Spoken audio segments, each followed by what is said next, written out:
دي الفطائر اللي ساعدتني اخسر وزن بشكل ملحوظ، خاليه من الجلوتين، تناسب كل انواع الدايت وكمان مريض السكر. وكل اللي انا عملته ان انا كنت باكل منها قطعه في الفطار جنب كوبايه القهوه بتاعتي، بتلكم وتقفل المعده لساعات طويله جدا، هشه وطريه حقيقي احلى من الفطير. وجربوا واحكموا انتوا بنفسكم، وما تنسوش اللايك والشير والكومنت الحلو والاشتراك في القناه عشان ما يفوتكوش اي فيديو جديد. ويلا بينا على طريقه التحضير على طول.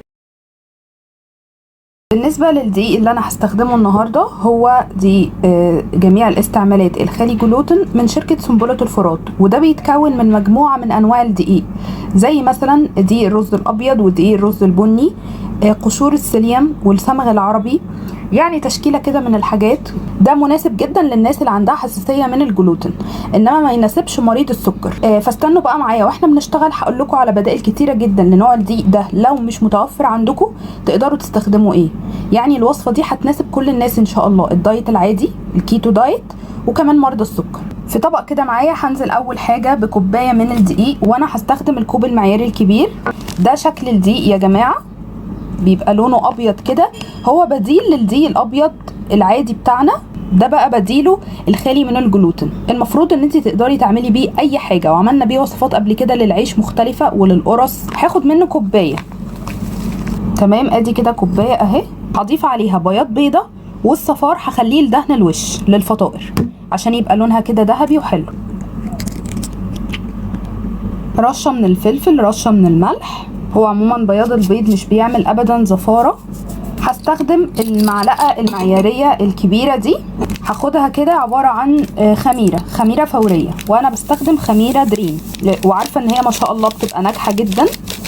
لو انت لسه بتجربي خميره ما تعرفيش هي كويسه ولا لا، اعملي لها الاول اختبار قبل ما تضيفيها على العجين. ماشي، بصوا كده اخدت المعلقه ناقصه، يعني مش مليانه قوي. ماشي، وبالنص المعلقه المعياريه هاخد كده بيكنج باودر. تمام اهو. عشان تفاعل الخميره لازم اضيف رشه من العسل او السكر. انا هضيف حاجه بسيطه جدا كده من العسل اهو، يكفي قوي كده، يعني حوالي نص معلقه صغيره. للعجن بقى هستخدم زبادي او جبنه قريش او جبنه فيتا، هو ده اللي احنا هنستخدمه للعجن لغايه لما تشكل معانا عجينه. انا هستخدم زبادي، وكمان الزبادي اللي معايا دي زبادي عادي مش يوناني. الزبادي بتساعد جدا على طراوه المعجنات والمخبوزات. بصوا هنزل كده يعني نصها تقريبا. نبدا نقلب ونشوف احتياج العجينه معانا هيبقى عايز تاني ولا ايه النظام. وانا بعجن كده بقى اقول لكم ايه البدائل لدقيق جميع الاستعمالات الخالي جلوتين ده. طبعا للكيتو دايت ولمرضى السكر ينفع جدا تستخدموا دقيق اللوز، هيبقى ممتاز في عجينه زي دي بجد. بالنسبه للناس اللي بتعمل دايت عادي وما عندهاش حساسيه من الجلوتين ولا حاجه، ينفع تستخدموا يا جماعه دقيق قمح كامل، يبقى تحفه في الوصفه دي. ينفع كمان دقيق شوفان وشعير، بس يعني النتيجه بتاعتهم مش هتكون زي القمح الكامل. لو عايزه نتيجه طريه زي معجنات الافران كده اعمليه بالقمح الكامل، دي احلى نتيجه هتبقى. طب انا هنزل بكل علبه الزبادي اللي معايا، على فكره دي علبه صغيره اللي هي بتكون 100 جرام دي، واشوف ايه النظام. شايفين انا بنزل ازاي تدريجي، مفيش حاجه بتجري ورايا، وبعمل معاكم كل الخطوات بالتفصيل علشان لما تيجوا تنفذوا الوصفه اعملوها كده بالظبط. ابتدت فعلا تشكل عجينه، بس هي كده ناشفه قوي، شايفين ناشفه ازاي. فهستخدم زبادي تاني، هفتح علبه تانيه. ايا كان نوع الدقيق اللي انتوا هتستخدموه هتعملوا نفس الخطوات اللي انا بعملها معاكم بالظبط. انا استخدمت حوالي 4 معالق كبيره من الزبادي. كل بقى نوع دقيق هتستخدموه في اللي انا قلته هيختلف في احتياجه للزبادي لغايه لما تشكل معاكم عجينه طريه سهله التشكيل. انا وصلت للعجينه الجميله بتاعتي اللي انا عايزاها، عجينه طريه سهله التشكيل، لا هي سايحه في ايدي ولا هي ناشفه متماسكه. اخر حاجه هعملها المعلقه المعياريه الكبيره، هنزل فيها كده بمعلقه من زيت الزيتون او اي ماده دهنيه صحيه عندكم، واجمع بيها العجينه. اغطيها بقى واسيبها تخمر في مكان دافي لغايه لما يتضاعف حجمها، وارجع لكم نشتغل فيها مع بعض.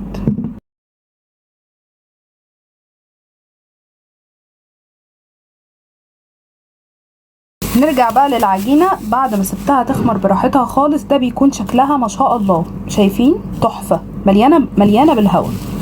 العجينه دي هعملها على 3 فطائر. هبدا كده اخد قطعه من العجينه اوسعها، شايفين طبعا طراوه العجينه وجمالها في ايدي، بسم الله ما شاء الله تحفه. الحشوه بتاعتي هتكون جبنه بيضه، ضايفه عليها قطع من الزيتون والفلفل الالوان، ودي احلى حشوه ممكن تحشيها. قفلي حلو قوي عشان لسه هتخمر شويه قبل التسويه، وفي الفرن كده ما تفتحش، وارصها في صينيه مدهونه مسحه من الزيت. تعالوا نعمل واحده كمان مع بعض. طبعا انا كده عاملاها حجم الفطيره كبير، انت ممكن تصغريه وتطلعي عدد اكتر. ده كده معايا بيكون شكل الفطائر بتاعتي. هبدا افردها، مش هسيبها كده اكيد، يعني حجمها كده حلو قوي. لسه يا جماعه هتخمر شويه. معايا بقى صفار البيض اللي انا سبته في بدايه الفيديو، حطيت عليه شويه من الخل، وهبدا ادهن وش الفطائر رشه كده من السمسم، وهسيب الفطائر تريح للمره التانيه. بصوا يا جماعه مفيش 5 دقايق وده كان شكل الفطائر، يعني انتفخوا كده زي ما انتم شايفين وتضاعف حجمهم. دلوقتي بقى هدخلهم الفرن للتسويه على درجة حرارة 180. ده معايا بيكون شكل الفطائر بعد خلاص ما استوت وطلعتها من الفرن. بصوا لي بقى على الجمال. بصوا يا جماعة، تعالوا بقى اقول لكم تفاصيل التسوية. انا بالنسبة لي دخلتها الفرن على درجة حرارة وسط كده في الرف الاخير خالص اللي قريب من النار. ما اخدتش 10 دقايق وكانت اخدت لون ذهبي من تحت كده. طفيت الفرن بقى وفتحت الشواية لغاية لما تاخد اللون الجميل ده من فوق الوش. الفطائر دي منقذة في اي وقت، وخصوصا بقى في التجمعات، في البحر، في النوادي، في سهرة كده. تحفة تحفة. واحدة بس منها هتلكم وتقفل المعدة لساعات طويلة جدا، ومناسبة لكل انواع الدايت ولمرضى السكر. كل واحد يختار نوع الدقيق المناسب ليه من اللي انا قلته في الفيديو. جربوها، ومستنياكم ترجعوا تقولوا لي رأيكم في التعليقات. وفي نهاية الفيديو حابة افكركم بوصفتين عملتهم معاكم في القناة باستخدام دقيق جميع الاستعمالات برضو الخالي جلوتين. اول وصفة وهو العيش. عيش اشبه كده لفطير الصايمين اللي بتتعمل في رمضان. تحفة بجد، هو فعلا فطيرة مش عيش، خطير. شايفين قوامه عامل ازاي؟ يكفي مثلا 4 افراد مستريح، كل شخص ياخد قطعة منه كده في الفطار او في العشاء. رهيب، بيشبع جدا وطعمه خطير وطري كده، حلو قوي بجد. تاني وصفة معايا وهي القرص. قرص طريه، يعني كل اللي شافها ما صدقش ان دي قرص صحيه اصلا، وكمان خاليه من الجلوتين، وممكن تحشيها بالحشوه اللي انت عايزاها. الوصفه دي سهله وسريعه من غير تخمير خالص، ما فيهاش خميره. طبعا الوصفتين هسيب لكم اللينك بتاعهم تحت في صندوق الوصف، ولو مش بتعرفي توصلي له قولي لي في التعليقات عايزه انهي وصفه فيهم، القرص ولا العيش، هبعتها لك في اللينك. تدخلي وتتفرجي على الوصفه على طول. واشوفكم مع فيديو جديد، مع الف سلامه.